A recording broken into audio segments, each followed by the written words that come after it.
Kinsa ba ang nakigtupong sa Ginoong Dios? Ang pari ba o ang pastoy? Muni tagaan nato pagtin-aw ug pagtagad karon nga adlaw. Nining ato ang gitawag og gamay nga pagtudlo mahitungod sa atong pagtuong Katoliko. Atong hinumduman na sumala sa balaang kasulatan ang mga pari, even sa gitawag og Old Testament, ang mga pari sinugo sa Ginoong Dios. O daghamtang mabasa ang kapitulo ug bersikulo nga naghatag og pahimugat nga ang katawhan nga iya sa Dios gidumalahan gyud og pari in terms of faith. For example, Isaiah chapter 61 verse 6, kamo nga mga pari tawagon nga ministro sa Ginoong Dios.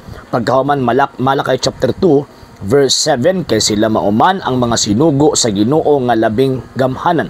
Sumo nang sa Old Testament. And ato ang bantayan nga ang Old Testament dili man gud perfect ang ilang community, dili man gud perpekto ang ilang society, ngano man kay tawo ra man gud pud ang gatukod si Abraham.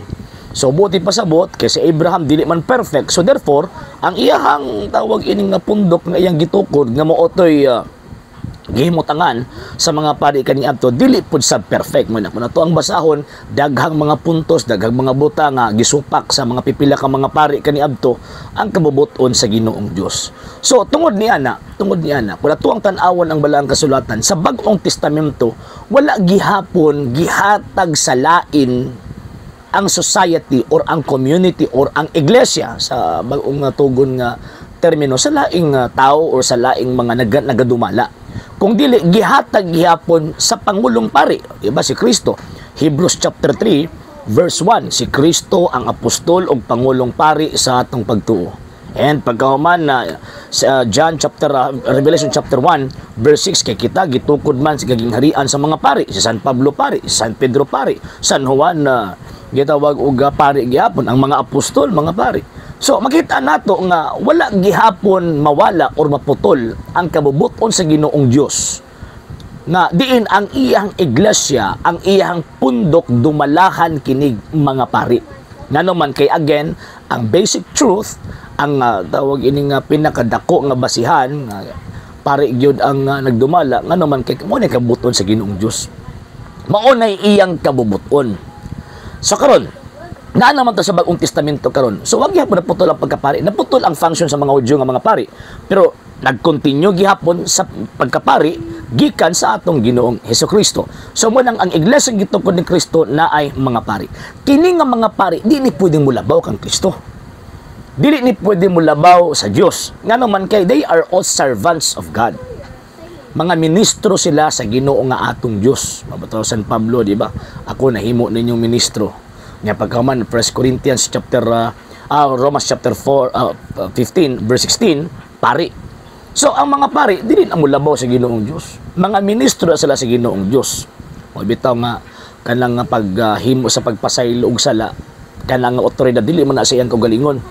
Kay again na kung ginabalik-balik maghatag sa pasaylo, di man sila mingon nga gipasaylo na ka, sumala nako. Kung sumala pa niya nakitupang sa Dios.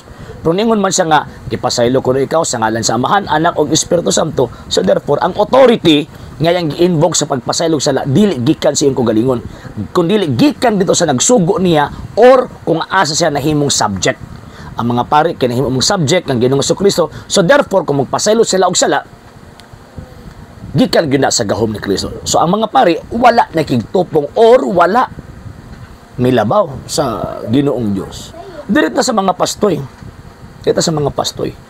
Sa balaang kasulatan, ang tinuod nga pastor, pari. Si Kristo pastor man, pari po. Pero kini mga pastoy karon nga mga dili pari, nagpakaaron ingnon. O niya, ilang ipatuo sa mga tao nga gisugo sila sa Dios. O niya, nilabaw pa sila sa mga ministro sa Dios nga mooning mga pari. Nilabaw pa sila sa iglesia ang gitukod ni Kristo. Kaya gusto man nila nga magtukod pa ilang kaugalingon. Nagtukod sila ilang kaugalingon, gikupitin siya nila si Kristo.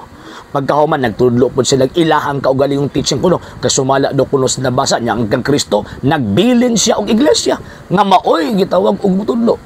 O niya pagkahuman, ang gingon ni Ginoong Kristo ang mupadayon og mulahot ay maluwas apan ang dili sinutan. Subuti pasabot dili ka pwedeng muhawa sa iglesia ang iyang gitukod. Ang ginahimo nining mo ang mga pastoy ilahang panggumbensihon. Ang mga tao nga naasulod sa iglesia ang gitukod ni Kristo ipaadto nila sa ila. So nag-act sila nga gitawag og manluluwas. So kini mao mga pastoy, mga sir ug mga ma'am, mauni sila ang nakigtupong sa Ginoo nga atong Dios. Sila ang nakigtupong gusto pa sila mulabaw sa Ginoong Dios. Ngano man naa may gitukod si Kristo nga mga ministro. Ganong nagbuot-buot nung sila og kanang usa ka ba self-appointed ba nga ako pastoy ko. Kaya naka-eskwela gud ko, ako pastoy ko tungod kay gusto ko magtukod og ako pundok. Self-appointment ang ilahang gihimo. So buti pasabot, nakigtupong silang Kristo or gusto nilang mulabaw sa Ginoong Kristo. Gawas pa niya na nagtukod sila ilahan og walong sikta. Nya nag-act po sila nga mga manluluwas kay kuhaan gud nila. Birahon gud nila, pangilaron gud nila tong mga naasulod sa simbahan Katolika. Di ba pangilaron gud nila? Para maadto lang sa ilang pundo kay kuno ang kaluwasan wa sa Katoliko. So implied na sa ila.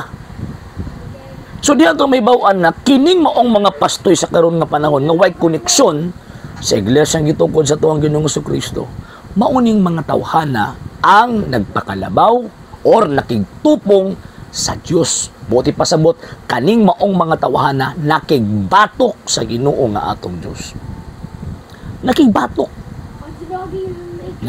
Ang lupa ang nagpaluyo na garbo magulang paluyo ana. Nganong garbo man nagpaluyo kay kabalo man sila o si tinuod, pero nganong dili man sila mudawat sa tinuod. Ngano man sayang ang 10%. Muna bantay ta mga sir ug mga ma'am ha. Bantay ta ngano man kay mura ra bagay sa tinuod mga istorya.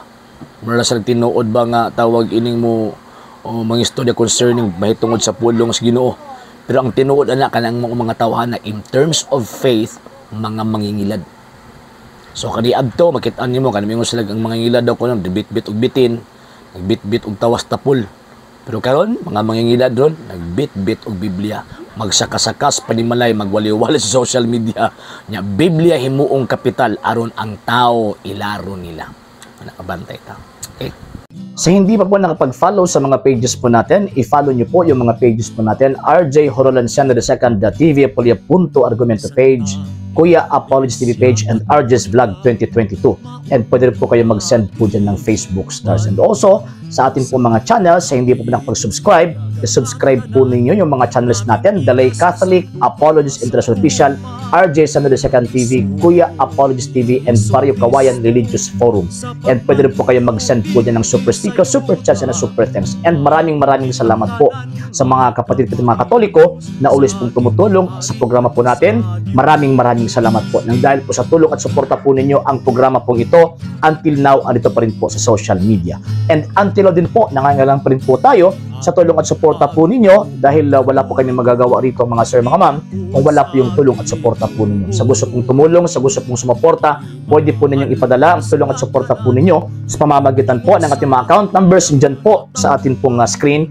And pwede nyo po kaming i-message sa ating pong page kung via remittance po yung ipadala po ninyo. Maraming salamat po in advance.